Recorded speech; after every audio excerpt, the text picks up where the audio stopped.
Саламатсыздарбы? Кайрадан эле мен келип калдым.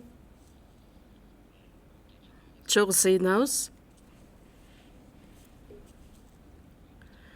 Кудай ата, сизге ыраазыбыз.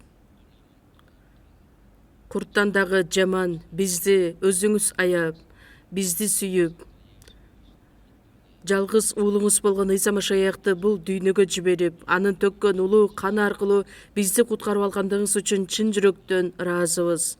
Асман падышачылыкка барган күнгө чейин бизди эч качан калтырбастан ар дайым чогуу болуп жетектеп келгендигиңиз үчүн, өзүңүз чогуу иштеген жыйынга чогулткандыгыңыз үчүн, ар дайым кубанычка толгон, сүйүүгө толгон бир туугандар менен чогуу болушубузга мүмкүнчүлүк түзүп бергендигиңиз үчүн ыраазыбыз. Дүйнөнүн акырына чейин кыдырып, сөздү таркаткыла деген буйругуңузга берилип, биздин жыйын аркылуу көптөгөн дүйнө жүзүндөгү жыйындарга сөз таркатылып жатат. Биздин миссионерлер сиз үчүн кызмат кылып, көптөгөн жыйындар тургузулуп жатат. Кудай ата, сиз аткарган иштердин баардыгы сиздин жетегиңиз менен аткарылып, көптөгөн жыйындар күндөн күнгө көбөйүп, куткарылган адамдардын саны көбөйүшүнө өзүңүз көмөк көрсөтүңүз. Азыр баардык бир туугандар чын жүрөктөн, бир жүрөктө, бир ойдо жайкы конференцияга даярданып жатышат. Ушул конференцияда дагы Кудай ата, биз менен чогуу болуп, баардыгыбызды өзүңүз жетектеңиз. Биз аркылуу көптөгөн адамдарды өзүңүзгө чакырып, сиздин ырайымыңыз аркылуу жогорудан төрөлүп, асмандагы падышачылыкка бара тургандай кылып жардам бериңиз. Ушул саатта ар кандай себептер менен келе албаган биздин ардактуу бир туугандар кайсыл жакта болбосун, аларга көңүл буруп чогуу болуңуз. Ушул сөздү ыйык руктун жетеги менен укканга жардам берүүңүздү суранып, биздин куткаруучу Ыйса Машаяктын ысымынан сыйындык. Амин. Даңтоо группасын чогуу угабыз.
Жаңы келишим Корунтуктарга жазылган 1-кат 15-бөлүмдө чогуу ачабыз.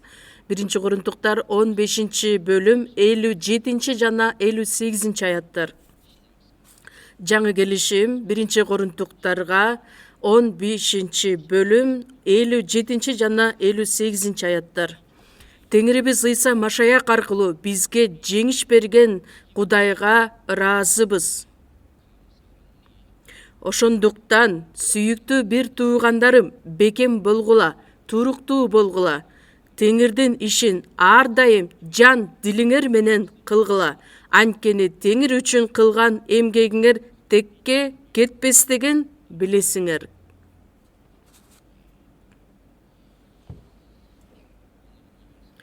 Бүгүн сиздер менен ушул сөзгө токтолуп, Машаяк аркылуу бизге жеңиш берген Кудай деген темада сөз кылалы деп турабыз. Бүгүн дагы ысык аба ырайына карабастан келген бир туугандар, сиздер жеңишке жетишкен бир туугандарсыздар. Сиздердин жеңиш азыр эле башталды. Биздин жетектөөчү пастор азыркы учурда Мексикада, Америкада конференция өткөрүп жаткан учуру, ал пасторга жана жандагы бир туугандарга ден соолуктары үчүн чогуу сыйынып берүүңүздөрдү суранып кетет элем. Ал эми биздин Шин Йоңчол пасторубуз Африканын Бенин мамлекетинде аман эсен жакшы жетип алды. Азыркы учурда сөз башталган учуру. Ал пастор үчүн, бардык бир туугандар үчүн дагы чогуу сыйынып берсеңиздер. Машаяк аркылуу бизге жеңиш берген Кудай. Бул дүйнөнүн адамдары, бул дүйнөдө жашап жаткан учурда да кандай иштер болбосун жеңишке жетишкенге аракет кылышат. Бүт күч аракетин жумшайт. Бул дүйнөдө дагы жеңүүчүлөр бар жана жеңилгендер бар, же болбосо кыйроочулар бар. Биз сиздер менен шайтанды жеңгенде гана куткарылууга жете алабыз. Ишеним жашоодо тил алчаак болуп жашаганда гана биз куткарылуу эле тим болбостон, куткарылгандан кийинки руханий жашообузда дайыма жеңишке жетишибиз керек. Антпесе кыйраган адамдардан болуп калышыбыз мүмкүн. Эң негизги көйгөй, биз руханий жашоодо жашап жаткан учурда эң негизги 3 душманыбыз бар. Бирөөсү бул биздин денебиз, экинчиси бул дүйнө, дагы үчүнчүсү бул шайтан. Билесиздерби, ушул 3 нерсе, 3 душман өтө күчтүү. Биздин алсыз денебиз менен аларды жеңүүгө мүмкүн эмес. Бирок Кудай айтат, ошолорду жеңе ала турган сиздерге бир сыр бар. Машаяк аркылуу бизге жеңиш берген Кудай деп. Кайрадан кайталап кете турган болсом, биз руханий жашоодо жакшы, туруктуу жашай алышыбыз үчүн Машаяк аркылуу бардык жеңишке жетише алабыз. Анын сыры эмнеде? Ошол жөнүндө бүгүн чогуу үйрөнөбүз. Бир жерде кичинекей эле бала өтө мындай эрдик менен басып жүрөт, өзүнүн досторуна дагы кыйкырып, "Ой" деп мынтип менменсинип. Анан караса, артында чоң байкеси турат.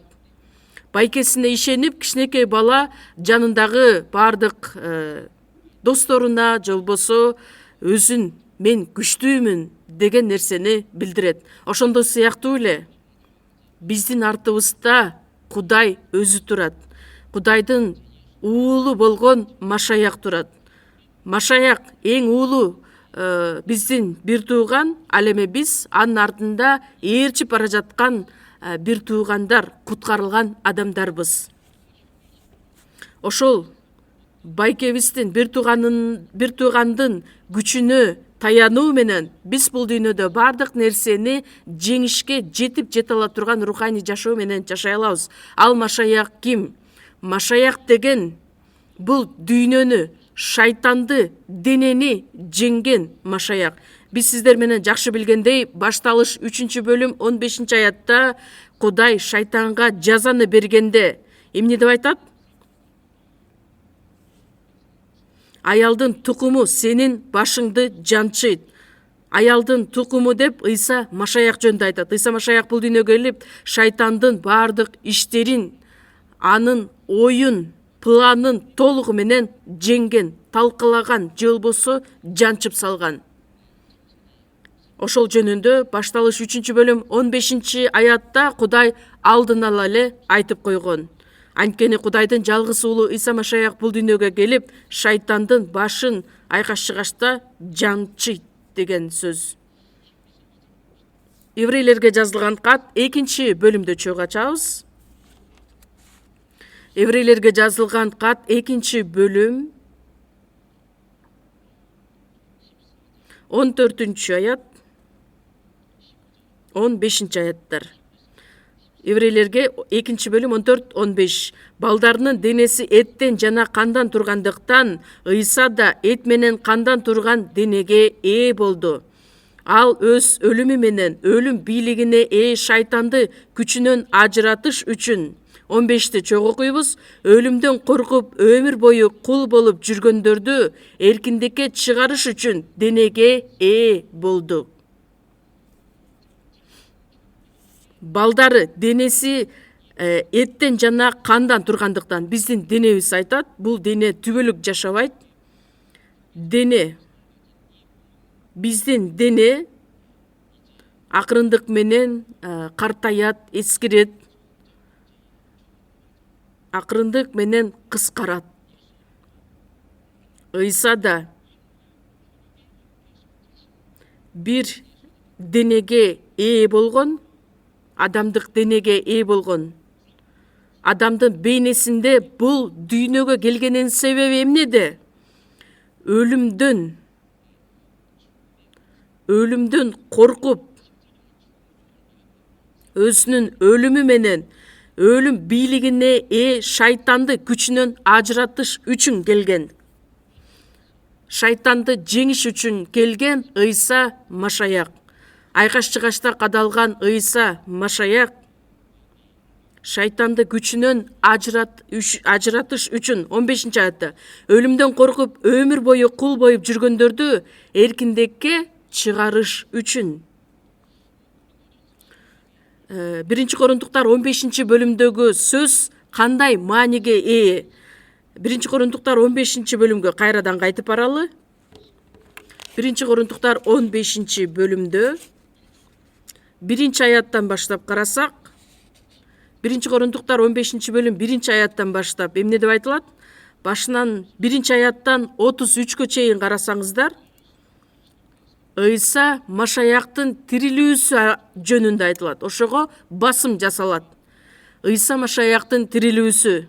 Эгерде Машаяктын тирилүүсү болбосо, анда силер текке ишенген болосуңар, курулай ишенген болосуңар.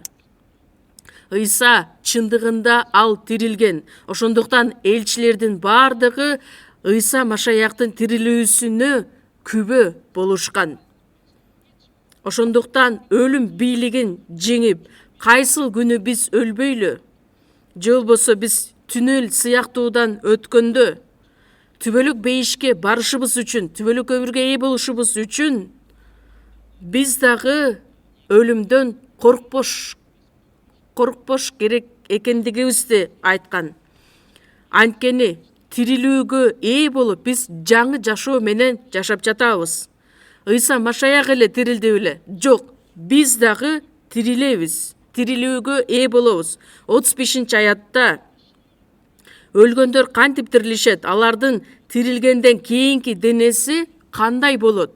Өлбөс, чирибес денеге ээ болот. Ошол сыр деп айтылат. Силерге жашыруун сырды айтайын. Ыйса Машаяк асманда бул дүйнөгө келгенде, силердин бардыгы акыркы сурнай тартылганда көз ирмемде өзгөрүлөсүңөр. Ошондо силердин азыркы денеңер чирибес, өлбөс денеге ээ болот. Анан айтат: өлүм, сенин уу тишиң кайда? Сенин жеңишиң кайда? Өлүм бийлигине алып бара жаткан шайтанды талкалаш үчүн Ыйса Машаяк бул дүйнөгө келген. Сууга чөмүлдүрүлгөн учурда биз сууга киргенде мен айкашчыгачка Ыйса менен кошо кадалдым. Менин эски табиятым, эски адамым өлдү. Эми суудан чыккандан кийин Ыйса Машаяк тирилгендей эле мен дагы жаңы жашоого ээ болдум. Мурунку өлүм бийлиги астында жашап келген шайтандан коркуп жашаш үчүн эмес, жаңы өмүргө ээ болгон биз жаңы жашоого ээ болуп жашайбыз. Бирок дагы да болсо шайтан бизге дайыма атака кылып жашап келет. Ошондуктан биз шайтанга каршы турушубуз үчүн Машаяк аркылуу бизге жеңиш берген Кудай бар экендигин билишибиз керекпиз. Ошондуктан 58-аятат: ошондуктан сүйүктүү бир туугандарым, бекем болгула, туруктуу болгула, эч качан олку солку болбогула. Дайыма Теңирдин ишин жан дилиңер менен кылгыла. Анткени Теңир үчүн кылган эмгегиңер текке кетпестигин өзүңөр жакшы билесиңер. Силерди дал ошол жакшы иштерди аткарыш үчүн жараткан жаңы адамдарсыңар. Анан дагы эсиңерге сала турган нерсе, силердин ар бир аткарган ишиңер, эмгегиңер эч качан текке кетпестигин билгиле. Өлүм бийлигинен бизди куткарып алган, эркиндикке чыгарган бул Ыйса Машаяк. Колоссалыктарга жазылган кат 2-бөлүмдү келиңиздер чогуу ачалы. Колостуктарга жазылган кат 2-бөлүм 13-аят.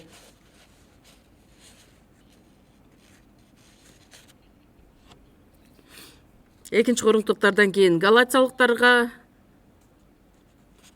андан Эфестиктерге, Филиппиликтерге, андан кийин Колостуктарга жазылган кат 2-бөлүм 13-15 чейин окуйбуз. Кылмыштарыңардын жана денеңердин сүннөткө отургузулбандыгынын айынан өлүк болгон силерди да Кудай аны менен бирге тирилтти. Биздин баардык күнөөлөрүбүздү кечирди. Кудайдын көз карашында баардык күнөөлөр, менин жүрөгүм менен кетирген күнөөлөр, оюм менен кетирген күнөөлөр, кыймылым менен кетирген күнөөлөрдүн баардыгы, адат менен кетирген күнөөлөрдүн баардыгы, төрөлгөндөн баштап бүгүнкү күнгө чейин кетирген күнөөлөрдүн баардыгы, азыркы кетирип жаткан күнөөлөрүм, өлгөнгө чейин кетире турган күнөөлөрдүн баардыгын, биздин баардык күнөөлөрдү кечирди деп айтылат. Мен семинар өтүп жаткан учурда ушул аятты ачып берсем, кээ бир адамдар: биздин күнөөлөрүбүздүн баардыгы кечирилген турбайбы? Ал жаңы келишимде дагы жазылганбы? Албетте, жаңы келишимде дагы жазылган го. Биздин баардык күнөөлөрүбүздү кечирген Кудай.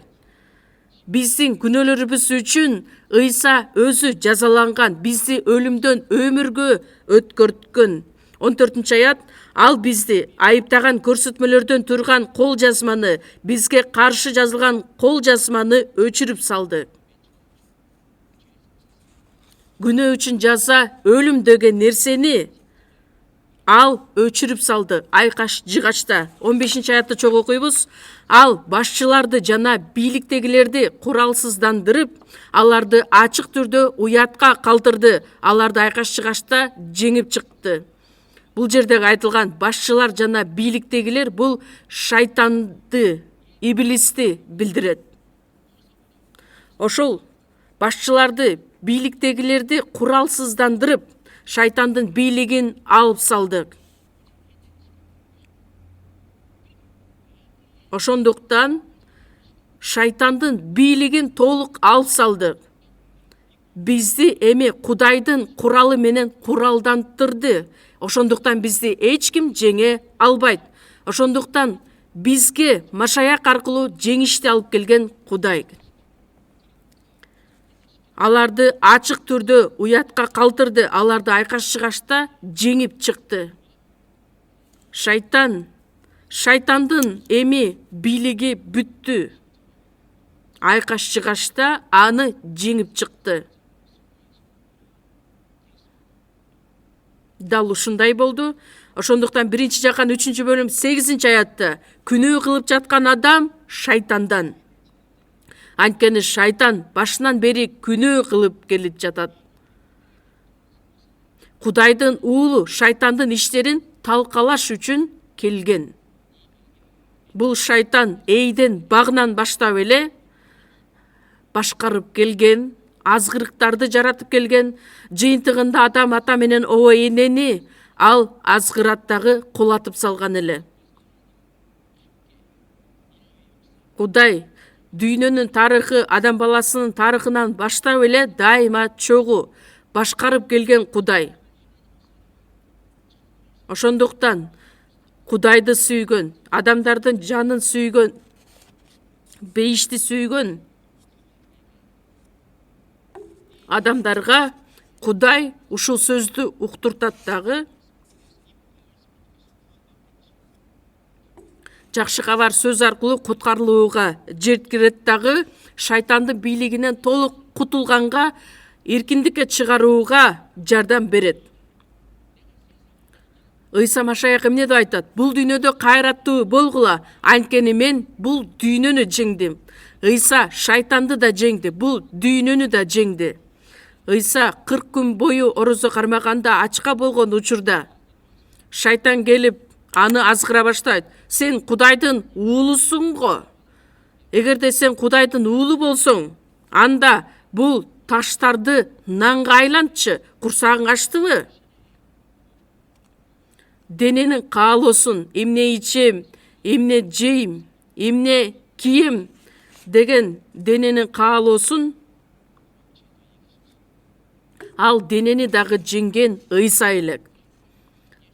Ыйса шайтанды да жеңген, дүйнөнү да жеңген, анан денени дагы жеңген эле. Мен бул дүйнөнү жеңдим. Ошондуктан шайтан Ыйсанын астында эч бир кыймылсыз, эч бир ишти аткара албаган болот.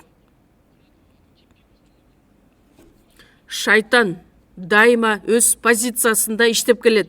Ал эми биз жеңишке жетишибиз үчүн Ыйсанын артынан ээрчишибиз керекпиз. Өзүбүздүн улуу бир тууганыбыз болгон. Тетик алыста калып бир тууганыбыз каякта баратканын көрбөй калсак, анда кыйынчылыкка туш болушубуз мүмкүн. Ошондуктан так артында ээрчип барышыбыз керекпиз. Бирок Кудай эмне деп айтат? Кудайдын уулдары, Кудайдын балдары Ыйса менен бириккен адамдар болушу керек. Анткени Ыйса Машаяктын ичинде жашообузду Кудай каалайт. Ыйса жыйындын ичинде, ошондуктан биздин дагы жыйында болуубузду Кудай өзү каалайт. Эгерде биз Кудай менен боло турган болсок, Кудай биз менен ар дайым чогуу болот. Бул дүйнөдө дагы биз аркылуу өзүнүн иштерин аткарат. Бул өтө маанилүү. Ыйса айтат: ошол күнү мен атамдын ичинде, силер менин ичимде болосуңар, мен силердин ичиңерде болом. Бул эмне деген сөздөр? Мен атамдын ичинде, Ыйса атанын ичинде, а силер менин ичимде. Кудайдын ичинде Ыйса бар. Ыйсанын ичинде биз барбыз. Ыйса биздин ичибизде да жашайт. Бардыгы бир биримдикке бириккен. Кудай менен, Ыйса Теңир менен куткарылган адамдардын бардыгын бириктирүү ишин аткарган Ыйса. Силер ошол күнү билесиңер. Ошондойбу? 1-Корунтуктар 6-бөлүм 17-аятты келиңиздер чогуу ачалы. 1-Корунтуктар 6-бөлүм 17-аятты ачабыз. 1-Корунтуктар 6-бөлүм 17-аят. Чогуу окуйбуз. Ал эми Теңир менен бириккен адам аны менен бир рух болот. 19 аят: «Жемне, денеңер силердин ичиңерде жашаган ыйык рухтун ибадатканасы экендигин, ал рухту Кудайдан алганыңарды жана өзүңөргө таандык эмес экениңерди билбейсиңерби?» Ыйык рухтун ибадатканасы Машаяк силердин ичиңерде жашай турган үй экенин билбейсиңерби? Биз жеке өзүбүз жыйындын ичинде дагы Кудай өзү жашаган үй, Кудайдын үйү, Машаяктын үйү. Ошондуктан ибадаткана деп аталат. Тессалоникалыктагы бир туугандарга Ыйса айтат: Ыйса биз үчүн өзүнүн жанын берген, өмүрүн берген. Ошондуктан уктасак да, сергек болсок да, ал үчүн жашайлык. Ошондуктан тирүү Кудай, иштеген Кудай азыр каякта? Бул жыйында биз менен чогуу бирге. Ошол нерсени сезип жашаганыбыз бул өтө чоң бакыт. Жүрөгү таза адамдар бактылуу, анткени алар Кудайды көрүшөт. Кудайды каяктан көрүшөт? Теги асманда бейиште турган Кудайды көрөбүзбү? Жок, азыр биздин арабызда иштеген тирүү Кудайды көрө алабыз. Муса өз убагында Кудайды көргөндөй, Кудайдын алдынан өтүп кеткен образды көргөн. Кудай анын астынан өтүп, анан аткарган иштерин көргөн. Азыр деле биз Кудайды көрө алабыз. Бул өтө маанилүү. Биз сиздер менен өтө көп эле уккан сөздөр бул Галатиялыктар 2-бөлүм 20-аят. Азыр мен жашап жаткан жок, менин ичимде Машаяк жашап жатат. Кээ бир адамдар ушуга чейин эле окушат, андан кийинкиси окулбайт.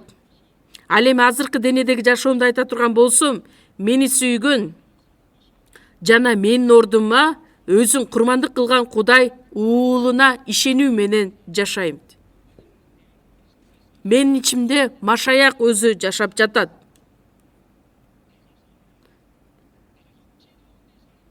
Мен денедеги жашоомду айта турган болсом, Машаяк менин ичимде жашайт. Ар дайым Теңир менин ичимде. Бирок мен кыймылдашым керекмин, мен жашашым керекмин. Мен сүйлөйм, мен кызмат кылам, мен сыйынам, мен жакшы кабар айтам, мен кыймылдайм. Бирок кайсыл учурда Машаяк менен биригүү менен, Теңир менен бир болуп, анан бардык нерселерди аткарышым керекмин. Менин жүрөгүм толугу менен Машаяк менен байланыш болушу керек. Ошол ыйык рухка толгонубуз. Дал ушундай жашоо менен жашоо, денедеги жашоо, мени сүйгөн, менин ордума өзүн курмандык кылган Кудай уулуна ишеним менен жашоо дегенди билдирет. Кубанычка толуп, тынчтыкка толуп, бакытка толуп жашаган жашоо. Эмне үчүн? Анткени ушул Кудай менен болгон биригүү. Машаяк менен бириккен адам Кудайдын иштерин аткара алат. Кудайга жага турган жашоо менен жашай ала турган адам.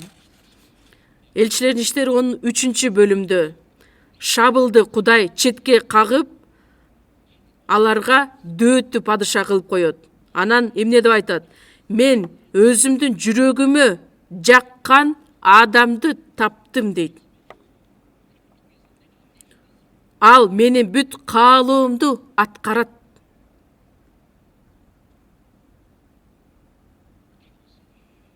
Дөөттү жолуктурганда ал менин жүрөгүмө жаккан адамды таптым дейт. Кандайча? Дөөттүн жүрөгү менен Кудайдын жүрөгү биригет.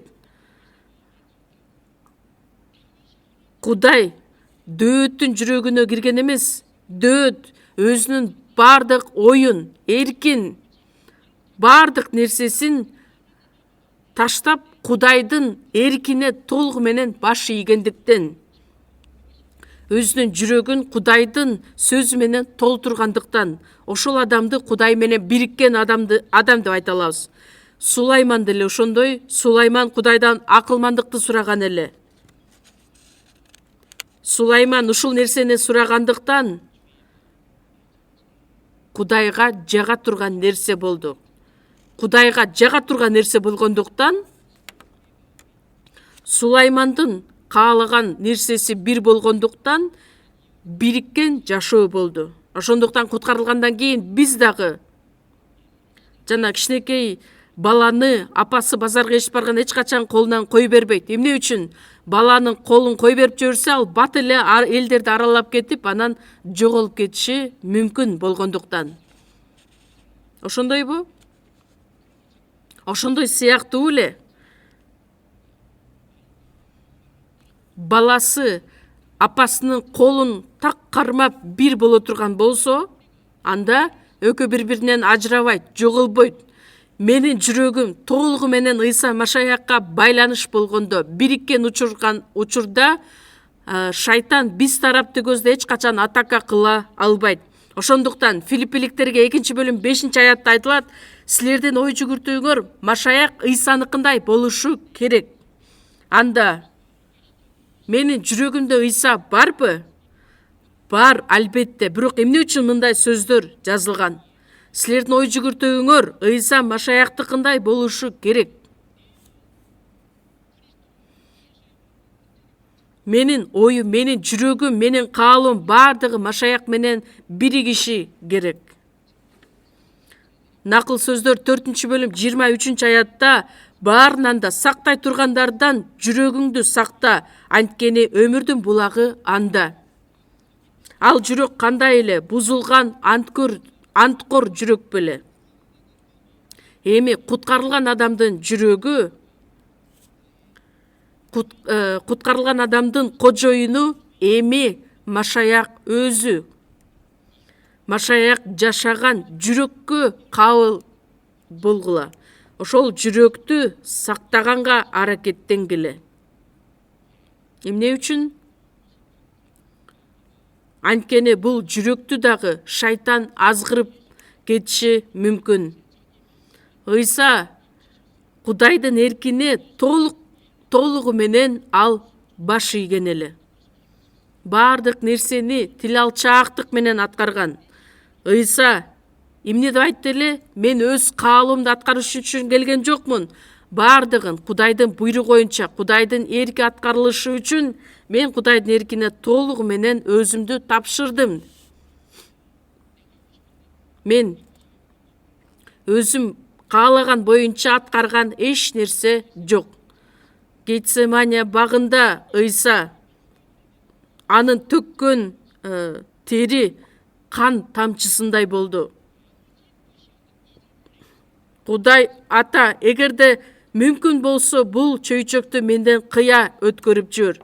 Бирок мен каалагандай эмес, ата сен каалагандай болсун.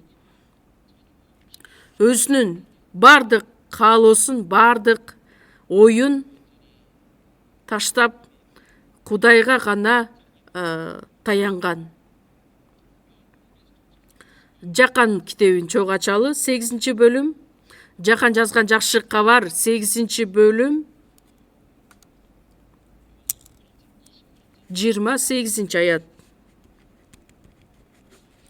Жакан 8-бөлүм 28-аят. Чогуу окуйлубу? Ошондуктан Ыйса мындай деди: адам уулун жогору көтөргөнүңөрдө менин ким экендигимди, өз атымдан эч нерсе кылбастыгымды, атам кандай үйрөтсө, ошондой сүйлөй тургандыгымды билесиңер.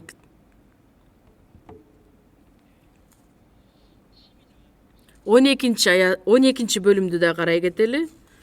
12-бөлүм 49-50 аяттар.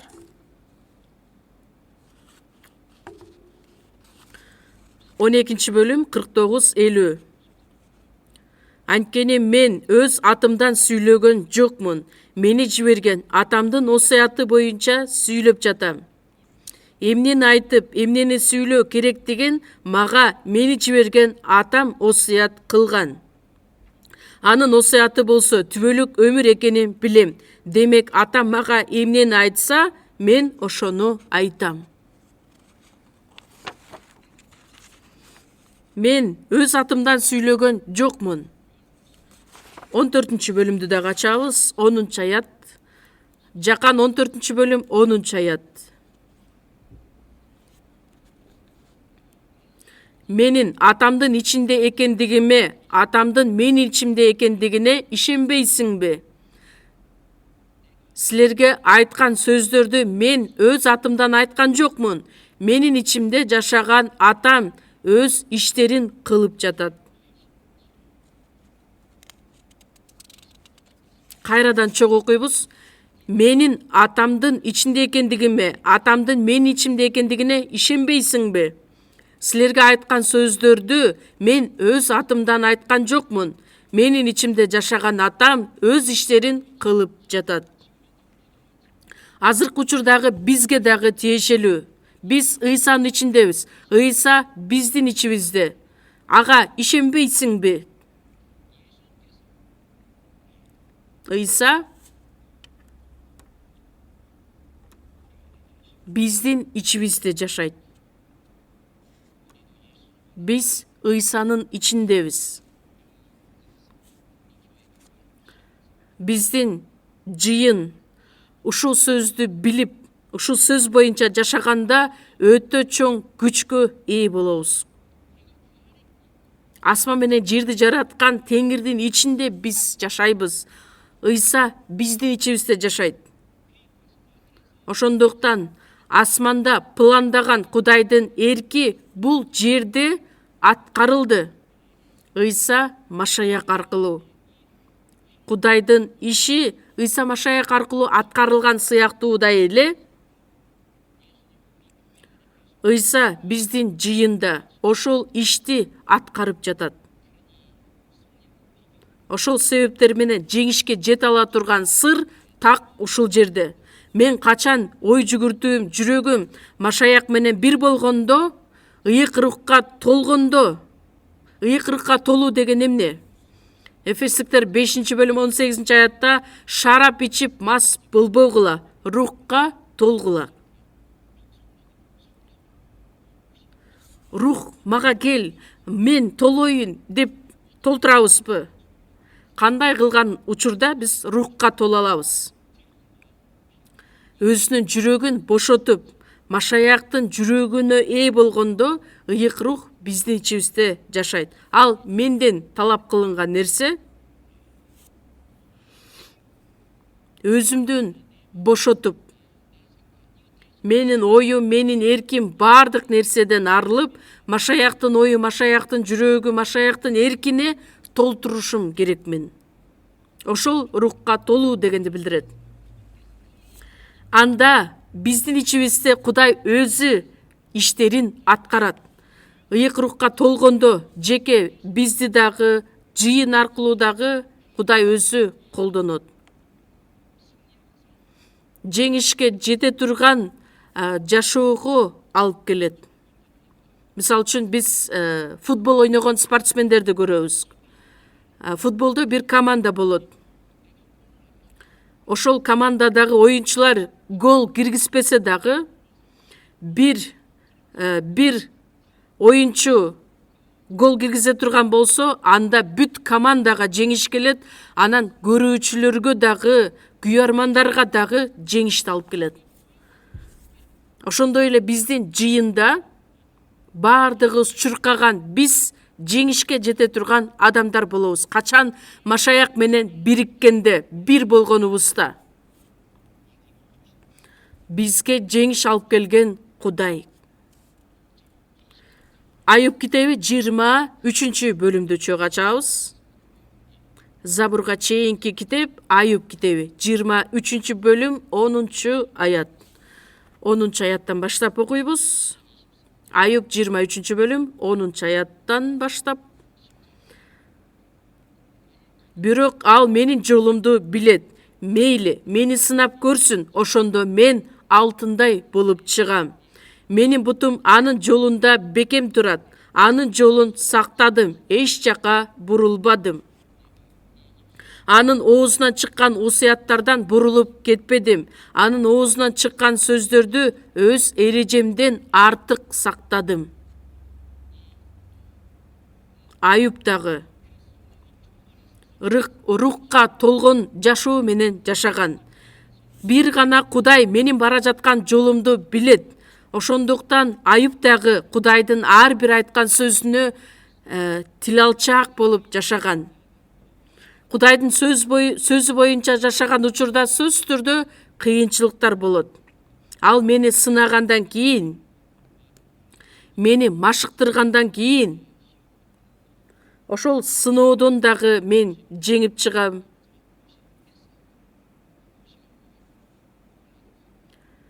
Кыйынчылыктар, бардык азаптарды биз жеңип чыга алабыз. Кыя өтө алабыз. Мени сынагандан кийин алтындай болуп чыга келем. Менин жолумду бир гана Кудай өзү билгендиктен, ал мени өзү жетектейт. Анын жолунда менин бутум бекем турат.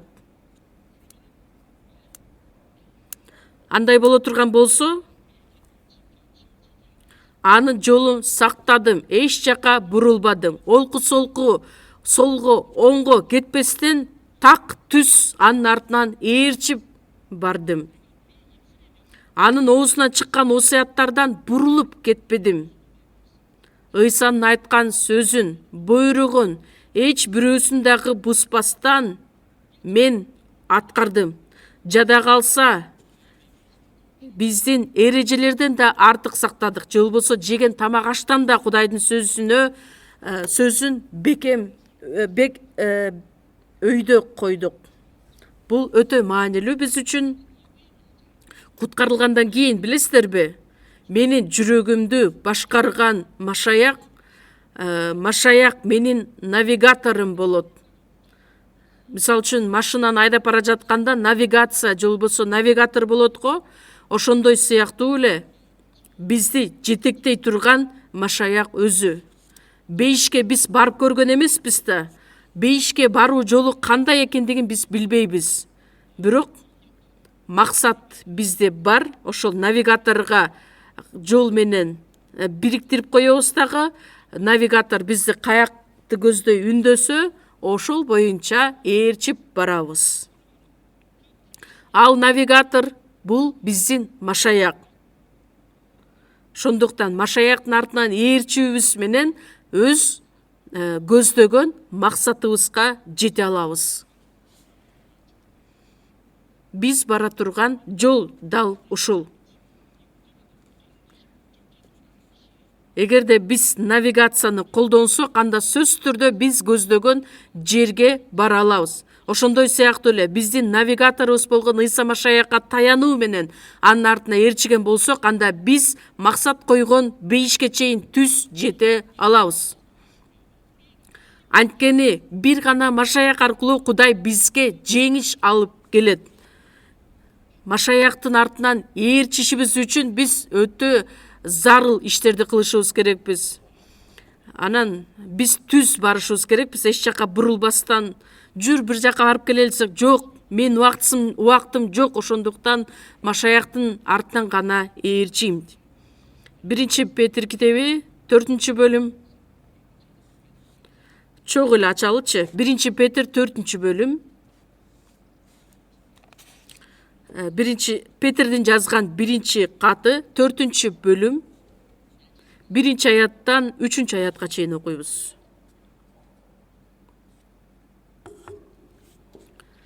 Машаяк биз үчүн денеси менен азап тарткандыктан, силер да ошол ой менен куралдангыла. Анткени денеси менен азап тарткан адам күнөө кылганын коет. Эми мындан аркы жашооңорду адамдык кумарлар менен эмес, Кудайдын эрки менен жашагыла.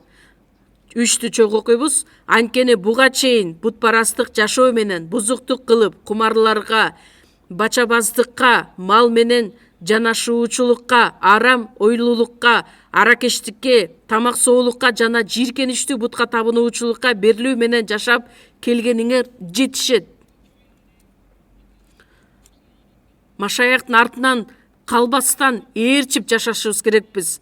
Ар бир жекшемби күнү, ар бир үчүнчү күнү, же болбосо апалардын собраниясында, аталардын чогулушунда, башка ячейкаларда ар дайым ээрчип барышыбыз үчүн убактыбыз дагы аз болот, анан кыйынчылыктар дагы болушу мүмкүн. Бирок биз үчүн денеси менен азап тарткан Машаяктын артынан ээрчиген биз куралданганда гана шайтандын бизге кылган атакасында биз жеңишке жете алабыз. Анткени денеси менен азап тарткан адам күнөө кылганын коет. Эми мындан аркы жашооңорду адамдык кумарлар менен эмес, Кудайдын эрки менен жашагыла. Кудайга тырышып, Кудайга жабышып, биригип жашагыла. Асман падышачылыкка барган күнгө чейин Кудайдын эрки менен жашагыла. Ошол рухка толгон жашоону билдирет.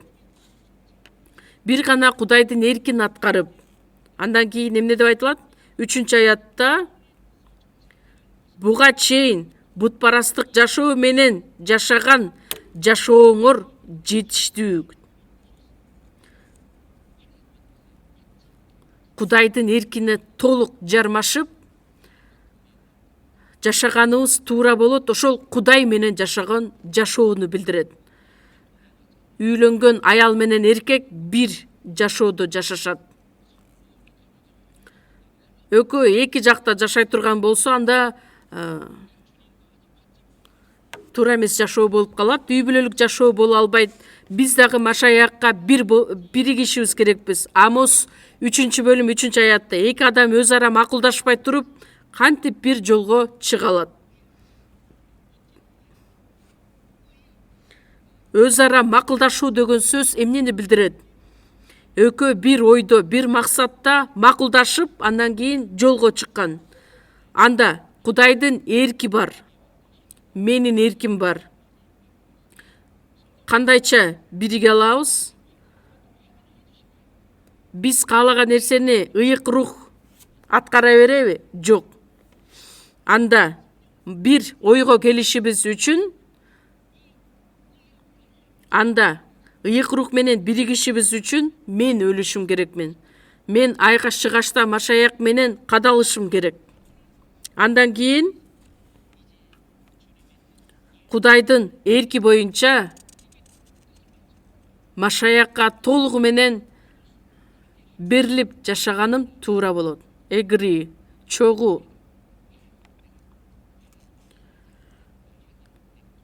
Кудай кандай айткан болсо, мен ошого макул болуп жашаймын. Чогуу болуу. Эки адам өз ара макулдашпай туруп жолго чыгабы? Ошондуктан куткарылган биздин жашообуз, бара жаткан жолубуз биз каалагандай боло бербейт. Жеремия китеби 10-бөлүмдү чогуу ачабыз. Ышаядан кийинки китеп Жеремия китеби 10-бөлүм 23-аят. Жеремия 10-бөлүм 23-аят.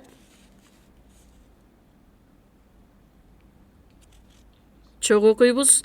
Теңир адамдын жолу өзүнүн эркинде эмес экенин, өзүнүн бутуна багыт берүү бара жаткандын бийлигинде эмес экенин билем.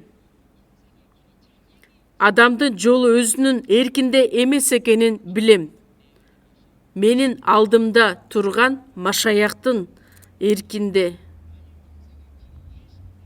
Менин жашоомдун жолу, жетеги бардыгы менин эркимде, менин колумда эмес, Машаяктын колунда.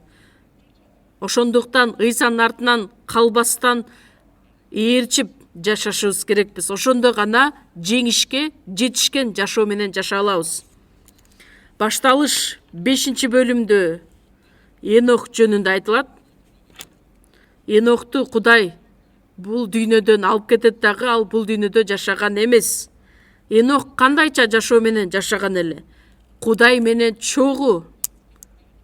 Кудай Еноктун жашоосунда эмес, Енох Кудай менен жашаган эле. Ошол Кудай менен биригүү дегенди билдирет. Кудай менен биригип, Кудайдын артынан ээрчиген жашоо менен жашоо. Ошондойбу?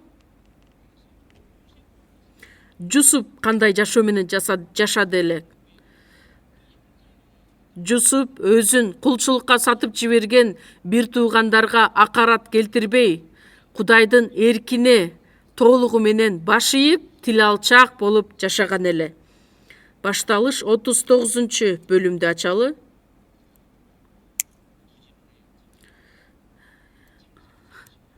Тырышчаактык менен калбастан жакшыраак активдүү түрдө издесеңиздер, башталыш 39-бөлүм 2-3 аяттар.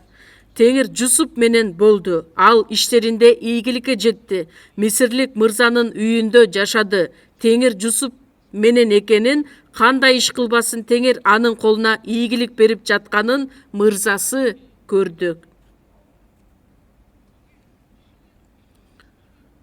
Теңир Жусуп менен болду деп айтылат. Жусуп күнөө кетирип, өзү каалагандай жашаганда Теңир аны менен чогулду беле? Албетте жок. Теңир Жусуп менен болгонго чейин эле Жусуп дайыма Кудайдын эркине баш ийип жашаган эле. Кудайдын ой жүгүртүүсүнө ээ болуп жашагандыктан. Андан кийин 45-бөлүмдү да чогуу ачабыз. Башталыш 45-бөлүм 4-аяттан баштап 8-аятка чейин окуйбуз. 4-аяттан баштап: ошондо Жусуп бир туугандарына: мага жакын келгилечи деди. Алар жакын келишти. Ал: мен Жусупмун, силердин Мисирге сатып жиберген бир тууганыңармын. Бирок азыр кайгырбагыла, мени бул жака сатып жибергениңерге өкүнбөгүлө. Анткени Кудай силердин өмүрүңөрдү сактап калыш үчүн мени бул жака силерден мурун жиберди. Анткени жер үстүндө ачарчылык башталганына 2 жыл болду. Дагы 5 жыл жер да айдалбайт, эгин да орулбайт. Силерди жер үстүндө калтырыш үчүн жана улуу куткаруу иши менен өмүрүңөрдү сактап калуу үчүн Кудай мени силерден мурун жиберди. 8-ти чогуу окуйбуз. Ошондуктан мени бул жака силер эмес, Кудай жиберди. Ал мени фараондун атасы, анын бүт үйүнүн мырзасы, бүткүл Мисир жеринин эгедери кылып койду.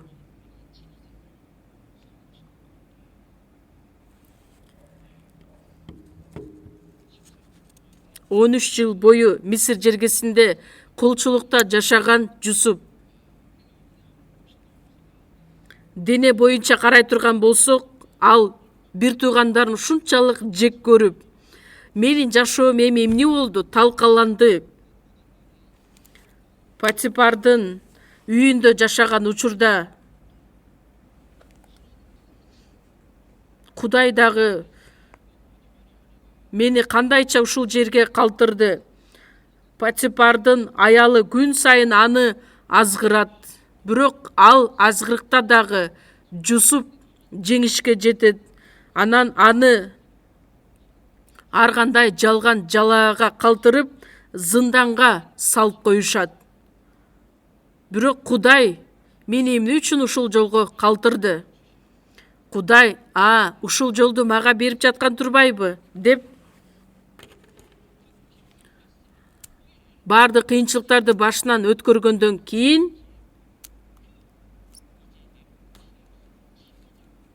ошол Мисир жергесин башкара ала турган Мисир жеринин эгедери болуп калды.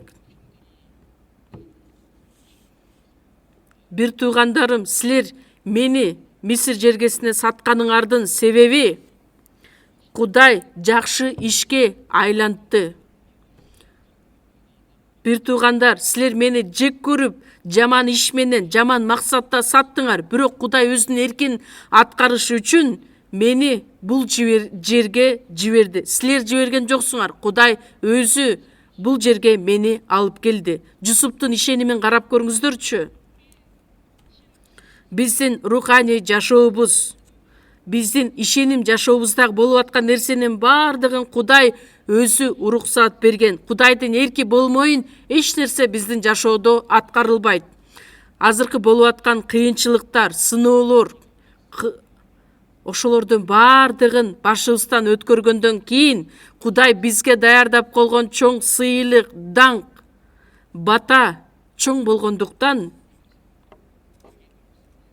ошол жеңишке алып келе турган жашоо. Израиль эли жеңишке кандайча жетишти эле? Кошуна мамлекеттердин баардыгын өздөрүнө каратып алып, жашаган жашоо жеңишке алып келген эмес эле. Кудай айтат, силер бул айтылган сөздөрдү, осуяттарды аткарып жашагыла, ошондо Кудай баардык иштериңерде ийгилик берет. Ошондуктан Кудайдын сөзүнө толугу менен баш ийип, өзүбүздүн жүрөгүбүздү сөзгө бекемдеп, туруктуу болуп жашаган учурда каршы коңшулаш мамлекеттерди дагы жеңе аласыңар деген. Анткени ошол жүрөк Кудай менен бириккен жүрөк. Дөөт, Маап жеринде, Эйсап жашаган жерде, анан өйдө жакка, ылдый жакка, баардык жактан, Мисир жеринен баштап, Ефрат дарыясына чейин баардык жерлерди дөөт бүт баардыгын өзүнө каратат дагы мамлекетти орнотот. Эмне үчүн ал ийгиликтерге жетише алган? Анткени дөөттүн жүрөгү Кудайдын жүрөгүнө дал келген адам болгондуктан. Жыйынтыгында Кудай дөөткө баардык ийгиликти, баардык батаны үзгүлтүксүз берип турган эле. Бул дүйнөдөгү кичинекей нерсеге көңүлүңөрдү бурбагыла. Алыскы бизди күтүп турган нерсени көргөндү билгиле. Маап жериндеги Наами, Орпа жана Рут эки келини болгон эле. Орпа бул дүйнөнүн болгон байлыгына, көзгө көрүнгөн нерсени гана караган. Ал эми Рут тетиги алыстагы Кудайдын убадасына ишенген эле.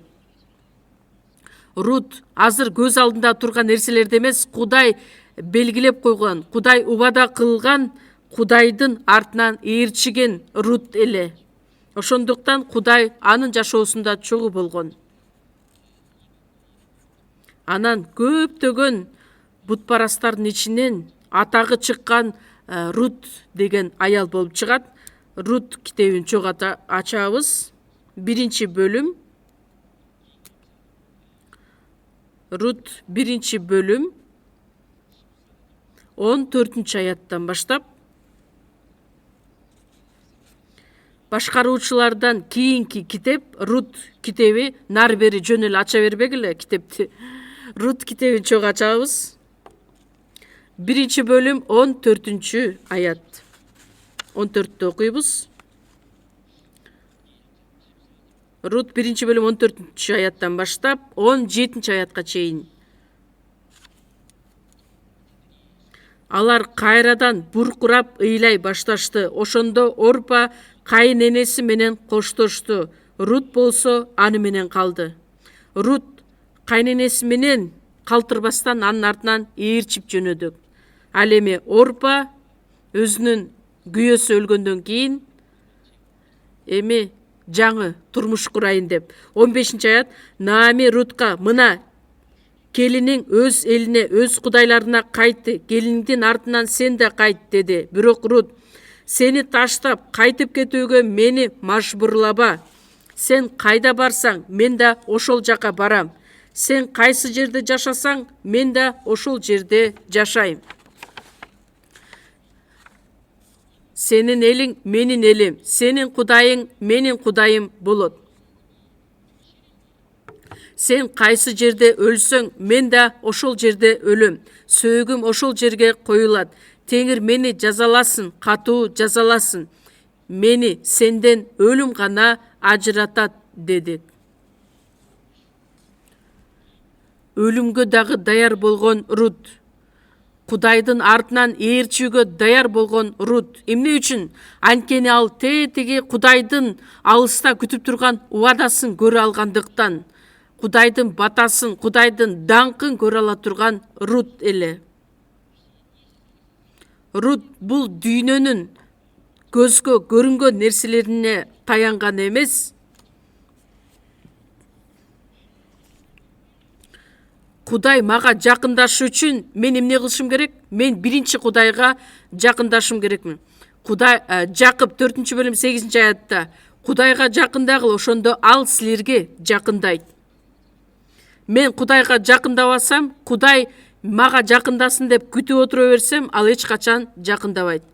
Жакып 4-бөлүм 8-аятты чогуу ачалы.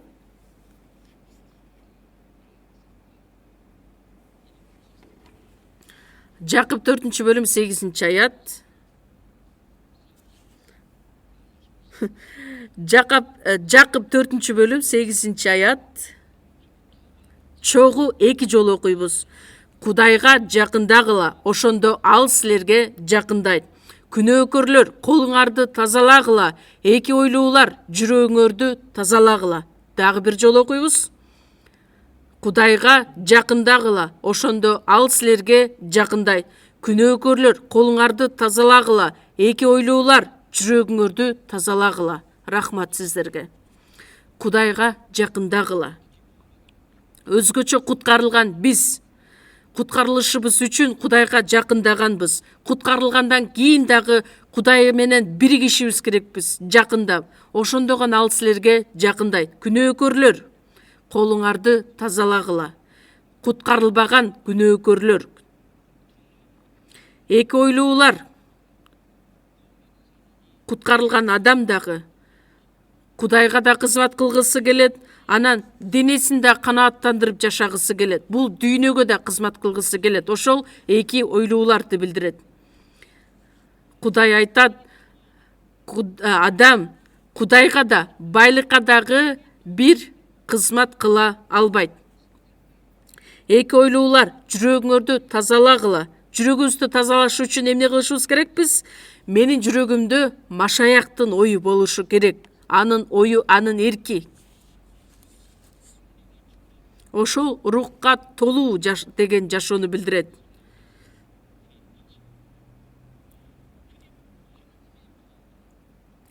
Ошол Кудайдын жүрөгүнө менин жүрөгүмдү толугу менен бириктирүү, ошондо гана толук кандуу, тил алчаак жашоо аткарылат.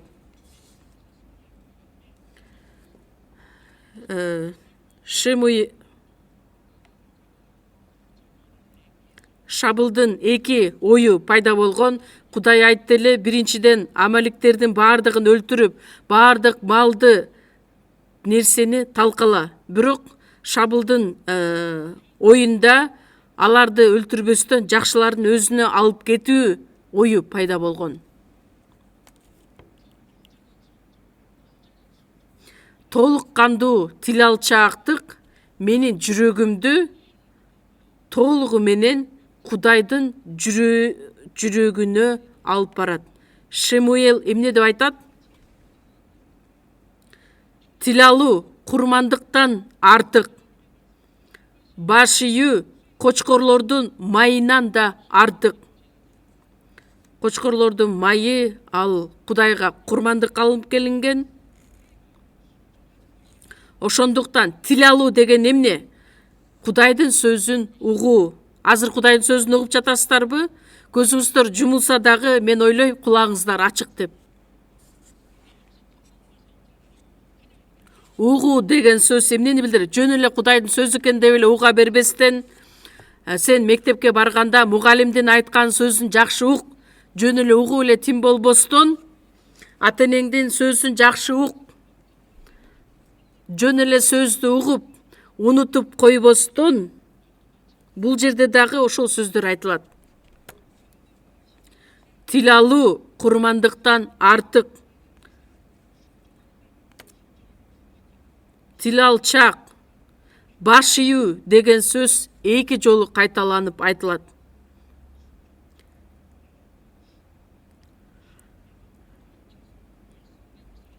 Кудайдын жүрөгүнө ээ болгон учурубузда биз бардык учурда тил алчаак болуп жана ийгиликтерге ээ болуп жашай алабыз. Муса 80 жыл бою биринчиден Мисир жеринде 40 жыл, андан кийин чөлдө 40 жыл, 80 жыл бою бул дүйнөнүн окуусуна үйрөнөт, даярданат. Андан кийин Кудайдын сыноосуна, Кудайдын үйрөтүүсүнө ээ болот дагы Мисир жергесинен Израиль элин алып чыгат. Жашия андай даярдыктарды көргөн эмес, 80 жыл бою Мусага окшоп. Бирок Жашия ушунчалык чын жүрөгү менен Кудайга таянган адам эле. Жашия китеби 1-бөлүм 7-8 аяттар. Жашия китеби 1-бөлүм, мыйзамды кайталоодон кийинки китеп Жашия китеби 1-бөлүм 7-8 аяттар. Болгону бекем өтө кайраттуу бол. Сага менин колум Муса берген мыйзамды так сактагын жана аткаргын. Бардык иштериңди акылмандуулук менен кылуу үчүн андан оңго да, солго да бурулба. Бул мыйзам китебинде жазылгандар оозуңдан түшпөсүн. Анда жазылгандардын бардыгын так аткарыш үчүн алар жөнүндө күнү түнү ой жүгүрт. Ошондо сен өз жолдоруңда ийгиликке жетишесиң жана акылмандуулук менен иш кыласың. Кудай өзүнүн айткан сөзү боюнча бардык нерсени аткарыш үчүн сырын ачып берди. Машаяктын жүрөгүнө ээ болгон адам. Мыйзам китебинде эмне жазылган болсо ошонун бардыгын аткар. Ал жөнүндө ой жүгүрт. Ыйса да айтат, кыйынчылыктар аркылуу ал тил алчаактыкка үйрөнгөн. Тил алчаактык аркылуу толук кандуу Кудайга баш ийген. Ыйса адамдын бейнесинде бул дүйнөгө келген эле. Өзүнүн денесин дагы жеңген. Эмне аркылуу? Тил алчаактык баш ийүү аркылуу. Биз дагы сиздер менен Римдиктер 6-бөлүмдө айтылат, күнөөгө байланып жашаган бизди эми адлет жолуна Кудай өткөрдү. Тил алчаактык аркылуу. Тил алчаактык кайсыл учурда аткарылат? Ыйык рухка толгон учурда. Ошол Машаяк аркылуу бизге жеңиш берген Кудай. 3 душман денебиз бул дүйнө, шайтан. Алардын бардыгын жеңип чыга алабыз. Эми ыйык жазуудан чөк ачалы Галатиялыктарга жазылган кат 5-бөлүм 2-Корунтуктардан кийинки эле китеп Галатиялыктарга 5-бөлүм 16-17 аяттар. 16-17 чоң окуйбуз. Мен болсо муну айтамын, ыйык рухтун жетеги менен жашагыла, ошондо денеңердин күнөөлүү каалоолорун аткарбайсыңар. Анткени күнөөкөр табияттын каалоолору рухка, рухтун каалоолору болсо күнөөкөр табиятка каршы. Алар бири-бирине каршы. Ошондуктан силер өзүңөр каалаганды жасабайсыңар. Ыйык рух, Машаяктын руху. Ыйык рух мен ичимде толук жашаган болсо, анда мен дененин күнөөлүү каалоолорун аткарбастан жашайм. Өтө оңой болот. Кичинекей кезинде конфет талашып урушат, чоңойгондон кийин Эми конфет эч нерсе эмес болуп калат. Конфет үчүн кайрадан ал урушпайт. Биздин жүрөгүбүз ыйык рухка толсо, менин жүрөгүм рухка толгон боло турган болсо, анда күнөөкөр табияттын каалоосун аткарып жашабайбыз. Ошондойбу? Мисалы үчүн денебиз 70%, ыйык рух 30%га гана ээ болсо, анда кыйынчылык болот, олку солку болот. Ошондойбу? Тескерисинче, ыйык рух 70%га, денебиз 30%га ээ болсо, анда дагы бир аз олку солку болот, бирок кандай болот? Ыйык рух жеңишке жетишет. Бирок 50-ге 50 болсо, анда кандайча барсамбы, барбасамбы деген болуп калат. Ар дайым адам ойго батат. Конференцияга барсамбы, барбасамбы. Денем күчтүү болуп кетсе, анда конференцияга да барбай коет. Анан тескерисинче көлгө же деңизге саякаттап кетет. Ошондуктан 50-ге 50 боло турган болсо, барсамбы, барбасамбы деген ой пайда болот. Жок дегенде ыйык рух 51%га толсун. Толук толтура турган болсок, албетте Кудайга жага турган иш болот, Кудайдын даңкы үчүн. 6 бөлүм 7-8 аяттар. Галатиялыктар 6 бөлүм 7-8 аяттар. Алдан багыла, Кудай шылдың болбойт. Анткени адам эмнени сепсе, ошону орот. Себеби өзүнүн күнөөкөр табиятына сепкен адам күнөөкөр табиятынан чирий турган нерсени алат. Ал эми рухка сепкен адам рухтан түбөлүк өмүрдү алат. Ошондуктан биз Кудайдын астына келген учурда буга чейин кандай жашоо менен жашаган болсок, ошонун бардыгын сынайт. Чирип кете турган нерселердин бардыгы күйүп жок болот. Эч нерсе калбайт. Ал эми чирибей турган нерсе, рухка сепкен нерсе адамды түбөлүк өмүргө алып келет. Элчи Петр дагы айткан: "Сүйүктүү бир туугандар, келгиндин жашоосу менен жашагыла. Келгиндерге карата силерден суранаарым, денеге каршы турган нерселерден алыс болгула. Такыр эле жок кылып салам деген эмес, Машаяктын ой жүгүртүүсүнө ээ болгула. Ошондо дененин күнөөкөр табиятынан алыс болосуңар." Элчи Павыл айтат: "Эски адамым күндөн күнгө эскирип барат, ал эми мен ички адамым күндөн күнгө жаңыланып, күндөн күнгө өзгөрөт." Ошол руханий жашоонун өзгөрүлүшүн билдирет. Биздин ички адамыбыз дагы өсө турган болсо, чоңое турган болсо, анда көптөгөн ийгиликтерге жетишип жашай алабыз. Анан бул дүйнөгө каршы согушта бул дүйнө бизди жек көрөт. Ыйсаны жек көргөндөй эле Ыйса айткан Жакан 15 бөлүмдө: "Бул дүйнө силерди жек көрсө, силерден мурун мени жек көргөнүн билгиле." Чогуу эле ачалычы. Жакан жазган жакшы кабар 15 бөлүм. Жакан жазган жакшы кабар 15 бөлүм 18-19 аяттар. Жакан 15 бөлүм 18-19 аятты окуйбуз. "Эгерде бул дүйнө силерди жек көрсө, силерден мурун мени жек көргөнүн билгиле.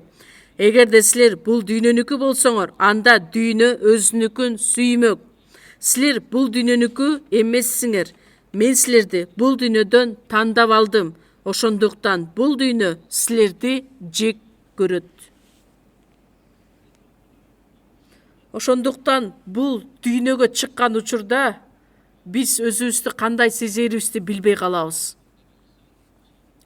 Бул жерде мен сөз болушум керекпи деген ар кандай ойлорго батабыз.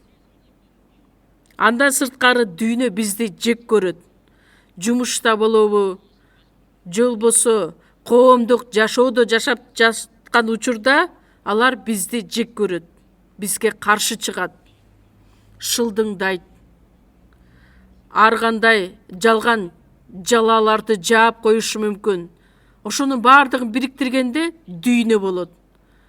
Ишенем деп ушундай иштерди кылат деп бизди жек көрөт. Бирок ага карабастан биз жеңишке жете алабыз.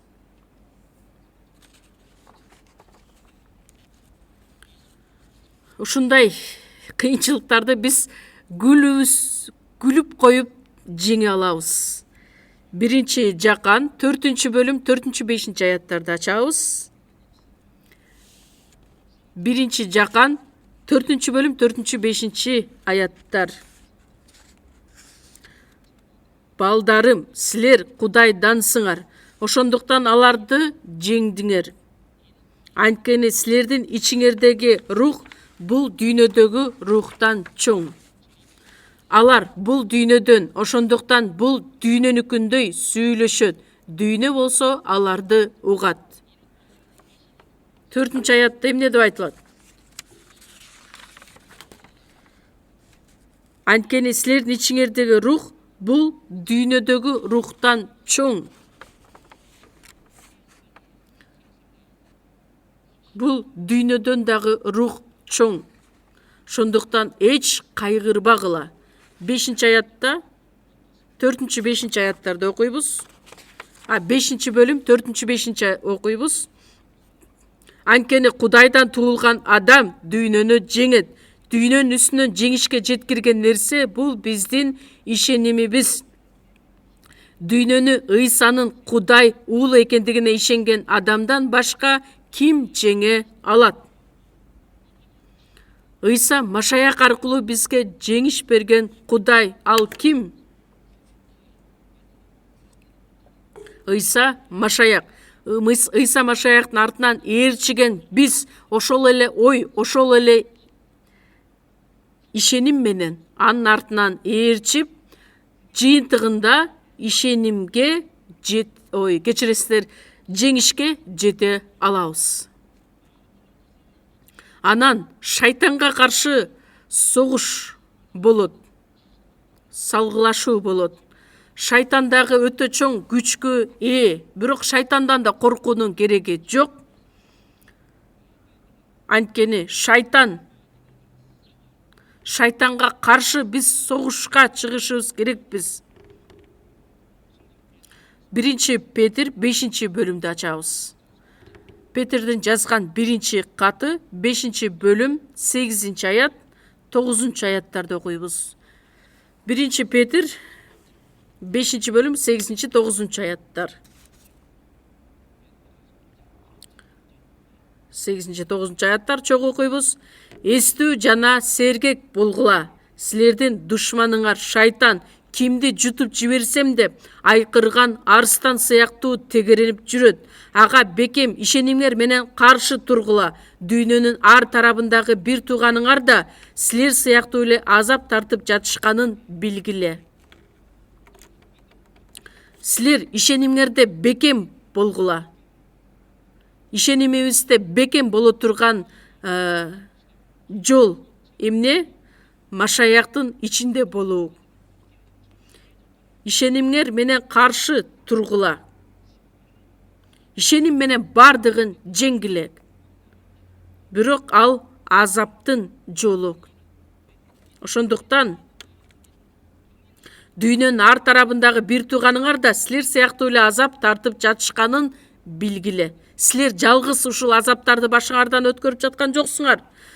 Машаяк үчүн деп жашаган башка бир туугандардын бардыгы ушул азаптарды башынан өткөрүшөт. Жакып китеп арт жакты көздөй ачабыз. Жакып китеби 4-бөлүм 7-аят. Чогуу окуйбуз. Ошондуктан Кудайга моюн сунгула, шайтанга каршы тургула, ошондо ал силерден качат. Эгерде биз катуу ага каршы чыга турган болсок, ал бизден качат.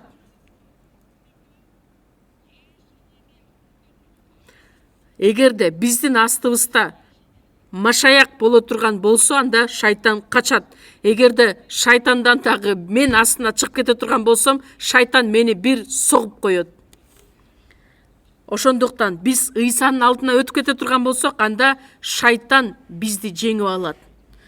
Ошондуктан биз ишенимибиз менен, Ыйсанын артынан ээрчүү менен, ага моюн сунуу менен шайтанга каршы турушубуз керекпиз. Сөз боюнча баш ийсем, тил алган болсом, шайтанга каршы турган болсом, ошондо ал бизден качат. Сөзгө толгон болсок, сөз менен шайтанга каршы чыксак, анда бизден качкан болот. Ошондуктан биз машаяк аркылуу бизге берген, жеңишти бизге берген Кудайга разы болушубуз керекпиз. Анткени Кудай бизге жеңишти алып келет, дүйнөгө каршы, денеге каршы, шайтанга каршы. Эң биринчи бүгүн ачкан 1 Корунтуктар 15-бөлүм 57-58-ти кайрадан ачабыз. Кайрадан бир жолу окуп, бүгүн ушул сөздү аягына чыгарабыз. 1 Корунтуктар 15-бөлүм 57-58 жакшылап ой жүгүртүү менен чогуу окуйбуз. Теңирибиз Ыйса машаяк аркылуу бизге жеңиш берген Кудайга ыраазыбыз.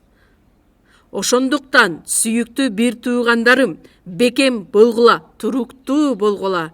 Теңирдин ишин ар дайым жан дилиңер менен кылгыла. Анткени Теңир үчүн кылган эмгегиңер текке кетпестигин билесиңер. Чогуу сыйынабыз. Кудай Ата, сизге ыраазыбыз. Өлүм бийлигинен, шайтанды жеңүү менен бизди бул дүйнөдөн жеңишке алып келгендигиңиз үчүн ыраазыбыз. Бул дүйнөдө жашап жаткан учурда денеге каршы, дүйнөгө каршы, шайтанга каршы ар кандай согуштарда Ыйса машаяктын артынан ээрчүүбүз менен ой жүгүртүүбүз машаяктыкындай болуп, ага каршы турган, шайтанга каршы турган жашоодо жеңишке жете турган жашоо менен жашашыбыз үчүн бизге жардам берип, бизди жетектеңиз. Биз бардыгыбыз даярданып жаткан жайкы конференция жакындап калды. Куткарыла элек адамдарга жакшы кабарды сөздү жеткиришибиз үчүн бизди колдонуңуз, биз менен чогуу болуңуз. Ыйса машаяктын ысымынан сыйындык. Аминь.